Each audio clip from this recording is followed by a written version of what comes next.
বাংলাদেশ সৃষ্টি হৈছে ৭১ চনৰ কথা আৰু মিয়াসকল হল অবিভক্ত ভাৰতবৰ্ষৰ প্ৰাক স্বাধীনতাৰ উত্তৰ পুৰুষ কমতাপুৰ যাওক আৰু বৃহৎ প্ৰাগজ্যোতিষপুৰ যাওক এইটো অসমৰ মানচিত্ৰত কৈছো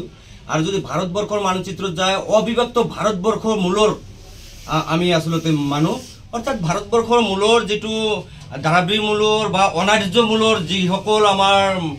মানে জাতি জনগোষ্ঠী আছে অসমৰ বুকুত বিশেষকৈ আমি যিখিনি মিয়াক কৈ আছো সেইখিনি মিয়া এই কোচ ৰাজবংশী দাস শূদ্ৰ কলিতাৰ ফালৰ পৰাই কনভাৰ্টেড আৰু তাৰ পৰিচয় আমি আজিলৈকে দাস শূদ্ৰ কলিতা বৈশ্য ইত্যাদি জনগোষ্ঠীৰ মাজতেই পৰি আছো আমাৰ চাৰিওফালে তেখেতসকল আছে এইটো স্পষ্ট নহয় বাংলাদেশ ৭১ সৃষ্টি হৈছে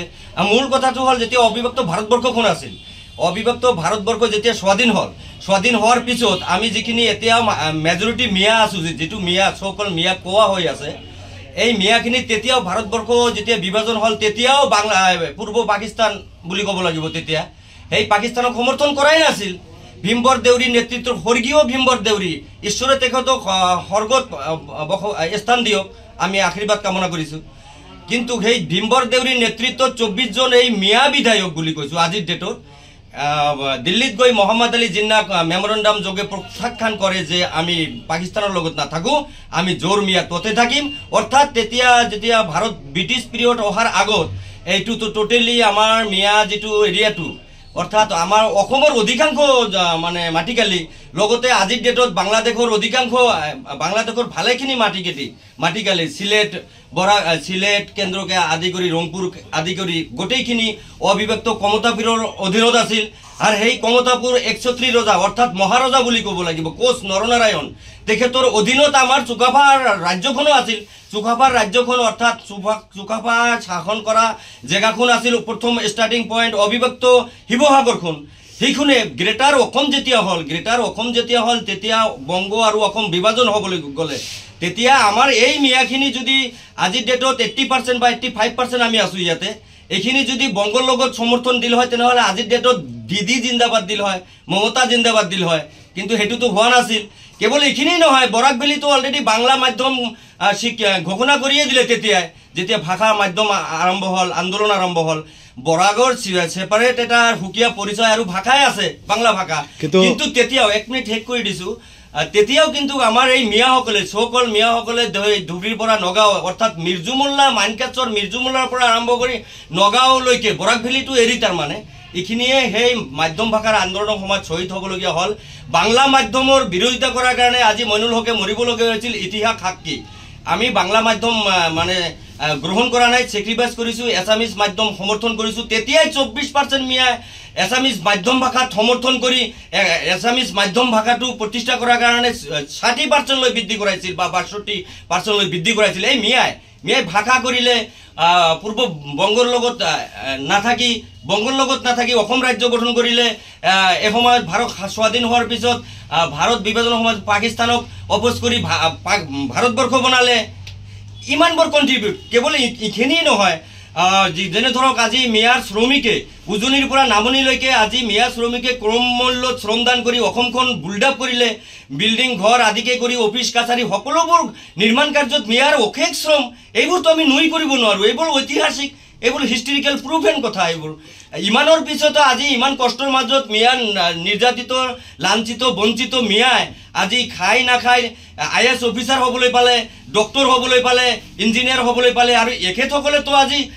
গোটেইবোৰ মানে সেক্ৰিফাইস দি আছে জাতিৰ উন্নয়নৰ কাৰণে কাম কৰি আছে না সকলোবোৰে বিতৰ্ক মুক্ত এটো এটা ঐতিহাসিক মোৰ যুদ্ধটো ন্যায়ৰ যুদ্ধ এটো গণতান্ত্ৰিক যুদ্ধ সাংবিধানিক অধিকাৰ আদায়ৰ যুদ্ধ ইয়াত কোনো দল সংগঠনৰ লগত মোৰ লাগিবলগীয়া একো নাই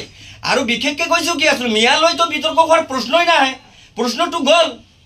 বিভিন্ন সময়ত বিভিন্ন বিষয়ৰ ওপৰত বিতৰ্ক হৈ এটা ক্লিয়াৰিফিকেশন আহিছে যোৱা লোকসভা নিৰ্বাচনৰ প্ৰাক মুহূৰ্তত মুখ্যমন্ত্ৰী মহোদয় মিয়াৰ বিতৰ্কৰ অৱসান ঘটাই বিধানসভাৰ মজিয়াত এটা বিল আনিব লাগে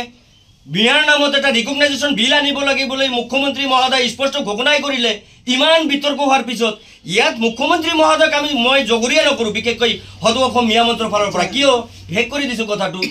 এই কাৰণে যে মুখ্যমন্ত্ৰী মহোদয় তো অলৰেডি ঘোষণা কৰি দিছিল নহয় শৰ্মা আলী ডাঙৰীয়াই বিলটো আনক আপোনালোকে মিয়া বিধায়কবোৰে তো মিয়াৰ মাজত তো বহুত বিধায়ক আছিল কংগ্ৰেছী বিধায়ক আছিল ইউডিএফৰ বিধায়ক আছিল তেখেতসকলে মাৰাপিটা আৰম্ভ কৰিলে এইবোৰ কথা বেলেগ হৈ যাব আৰম্ভ কৰি বিলটো স্থগিত হৈ থাকিল। মোৰ দাবীটো গণতান্ত্ৰিক দাবী, সাংবিধানিক দাবী। এই দাবী মই সংবিধানৰ পৰা বিচাৰিছোঁ আৰু সংবিধানৰ মান মৰ্যাদাৰ প্ৰতি লক্ষ্য ৰাখি মাননীয় মুখ্যমন্ত্ৰী মহোদয় নিজৰ দায়িত্ব আৰু কৰ্তব্যৰ নৈতিকতা পালন কৰিব লাগে বুলি আমি বিশেষভাৱে আহ্বানো জনাইছোঁ ইতিমধ্যে। আৰু শৃংখল চলিহা কওক, উজনিৰে জিতুৱে কওক আৰু ভাস্কৰে কওক, এওঁলোক মানে যদিও